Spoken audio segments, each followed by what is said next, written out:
الله الرحمن الرحيم إن الحمد لله نحمده ونستعينه ونستغفره من يهده الله فلا مضل له ومن يضلل فلا هادي له وأشهد أن لا إله إلا الله وحده لا شريك له وأشهد أن سيدنا ونبينا وحبيبنا وشفيعنا وقرة أعيننا محمدًا عبده ورسوله صلى الله تبارك وتعالى عليه وعلى آله وأصحابه وأزواجه وذريته وبارك وسلم تسليمًا كثيرا أما بعد فأعوذ بالله من الشيطان الرجيم بسم الله الرحمن الرحيم أحسب الناس أن يتركوا أن يقولوا آمنا وهم لا يفتنون وقال تعالى وَلَنَبْلُوَنَّكُمْ بِشَيْءٍ مِّنَ الْخَوْفِ وَالْجُوعِ وَنَقْصٍ مِّنَ الْأَمْوَالِ وَالْأَنفُسِ وَالثَّمَرَاتِ وَبَشِّرِ الصَّابِرِينَ الَّذِينَ إِذَا أَصَابَتْهُم مُّصِيبَةٌ قَالُوا إِنَّا لِلَّهِ وَإِنَّا إِلَيْهِ رَاجِعُونَ وقال النبي صلى الله عليه وسلم أشد الناس بلاءً الأنبياء ثم الأمثل فالأمثل سبحان ربك رب العزة عما يصفون وسلام على المرسلين والحمد لله رب العالمين اللهم صل على سيدنا محمد وعلى آل سيدنا محمد وبارك وسلم.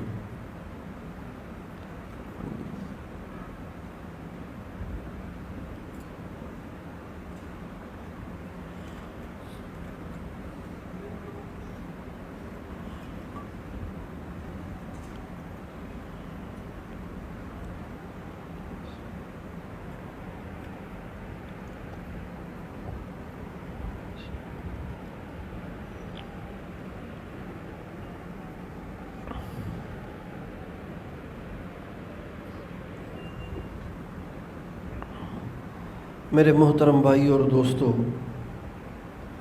اللہ تعالیٰ کا یہ قانون اور سنت ہے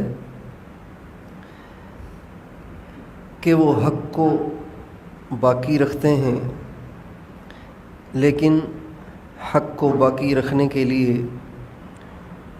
اور حق کو زندہ رکھنے اور زندہ کرنے کے لیے کسی کی قربانی چاہتے ہیں، اور جو قربانیاں دیتے ہیں وہ سرخرو ہو جاتے ہیں اور حق کے غالب ہونے کا ذریعہ بن جاتے ہیں، اور جو اپنی جان بچاتے ہیں، اپنی کنی کتراتے ہیں، اپنی جان بچاتے ہیں، تو وہ بھی زندگی کے دن گزار کے چلے جاتے ہیں، لیکن قیامت کے دن ان کے لیے شرمندگی ہوگی، ان کے لیے حسرت ہوگی، ان کے لیے افسوس ہوگا۔ مگر جنہوں نے حق کو بچانے کے لیے اور حق کو پھیلانے کے لیے قربانی دی، چاہے وہ مارے بھی جائیں، چاہے وہ بدنام بھی کیے جائیں، چاہے انہیں نقصان بھی اٹھانا پڑے، لیکن وہ نقصان عارضی اور وقتی ہوتا ہے۔ اللہ تعالیٰ اللہ کی وجہ سے کی جانے والی قربانی کو ضائع نہیں ہونے دیتے۔ اللہ تعالیٰ ان قربانی دینے والوں کا نام ہمیشہ زندہ رکھتے ہیں۔ دنیا انہیں مٹانا چاہتی ہے، لیکن دنیا اپنی کوششوں کے باوجود بھی ان کے نام کو نہیں مٹا پاتی، اور ان کی قربانیوں کو اللہ تعالیٰ ضرور برابر فرماتے ہیں، اور ان کی قربانیوں پر حق زندہ ہوتا ہے، حق باقی رہتا ہے، اور حق کا بول بالا ہوتا ہے۔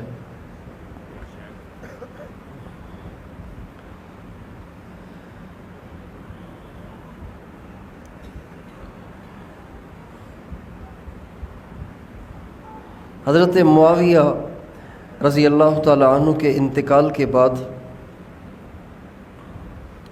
یزید مسلمانوں کا امیر بن گیا، اور یہ بات ظاہر ہے کہ جب حکمران بے دین ہو، حکمران فاسق اور فاجر ہو تو اس سے دین تو زندہ نہیں ہوگا، اس سے فسق و فجور عام ہوگا، اس سے بے دینی عام ہوگی، اس سے اسلام کو نقصان پہنچے گا۔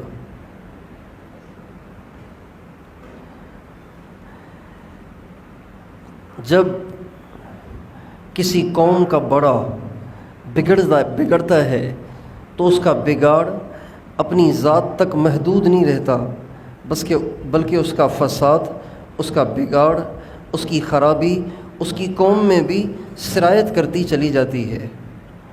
ایک بہت بڑے امام محدث حضرت عبداللہ ابن مبارک رحمۃ اللہ علیہ، یہ امام بخاری کے استاد ہیں۔ وہ فرماتے ہیں هل افسد الدین الا الملوک واحبار سوء ورهبانها، ہمیشہ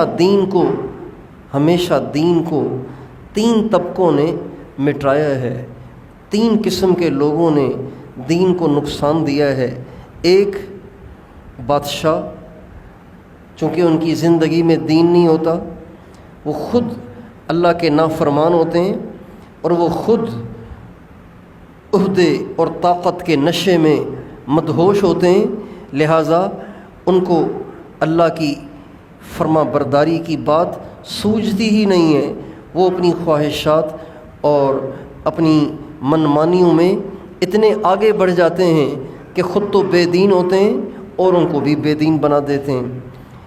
تو دین کو مٹانے والے ہمیشہ تین لوگ رہے ہیں جنہوں نے دین کو نقصان پہنچایا۔ ایک الملوک، بادشاہ، اور احبار سوء ورهبانها، اور وہ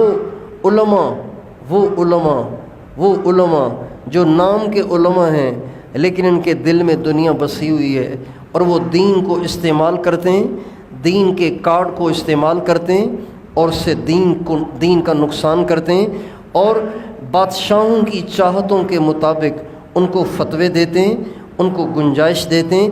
ایسے درباری مولوی اور ایسے مال کے لالچی مولوی، ان کے ذریعے سے بھی دین کو نقصان پہنچتا ہے۔ وَأَحْبَارُ سُوءٍ وَرُهْبَانُهَا، اور تیسرے وہ لوگ جن سے دین کو نقصان پہنچتا ہے وہ ہیں جو اللہ والے نہیں ہیں لیکن اللہ والوں کا لبادہ اوڑھ کر وہ لوگوں سے مال بٹورتے ہیں۔ خود پیر نہیں ہیں لیکن لوگوں سے پیسے نکالنے کے لیے، لوگوں کی عزت کو وصول کرنے کے لیے، لوگوں کی جیبیں کاٹنے کے لیے اور لوگوں سے اپنے مطلب پورے کرنے کے لیے وہ اللہ والوں کا لبادہ اوڑھ لیتے ہیں۔ یہ تین طبقات ہیں جو ہمیشہ دین کو نقصان پہنچاتے ہیں، بادشاہ، برے علماء اور برے پیر۔ یہ تین طبقات ہیں جو ہمیشہ دین کو نقصان پہنچاتے ہیں۔ تو یزید چونکہ دیندار نہیں تھا، بے دین آدمی تھا، اس کا امیر بننا اسلام کا، امت مسلمہ کا حکمران بننا، یہ دین کے لیے نقصان دہ تھا، اس میں کسی شک و شبے کی گنجائش ہی نہیں ہے۔ بہت سے لوگ یزید کی فیور میں بہت سی باتیں کرتے ہیں اور اس کی وجہ یہ بتاتے ہیں کہ وہ صحابی کا بیٹا ہے۔ تو صحابی کا بیٹا ہونے سے انسان کا نیک ہونا یقینی نہیں بن جاتا۔ نوح علیہ السلام تو نبی تھے، نبی کا درجہ تو صحابی سے بھی بڑا ہے، لیکن بیٹا نافرمان ہوا تو وہ دوزخی بن گیا۔ حضرت معاویہ اللہ کے نبی کے صحابی ہیں، کاتب وحی ہیں، اور ساری دنیا کے قطب، ابدال اور غوث اور علماء، محدثین، مفسرین، یہ سارے مل کر حضرت معاویہ کی گرد کو بھی نہیں پہنچ سکتے۔ حضرت معاویہ کا اپنا درجہ اتنا اونچا ہے لیکن بیٹا ان کے نقش قدم پہ ہی نہیں ہے۔ حضرت معاویہ کو یہ بتایا گیا کہ آپ کا جو بیٹا ہے نا، آپ کا بیٹا بڑا نیک ہے، بڑا پرہیزگار ہے اور ساری دنیا اس کو چاہتی ہے، اگر آپ نے اس کو امیر نہ بنایا تو دنیا ٹوٹ جائے گی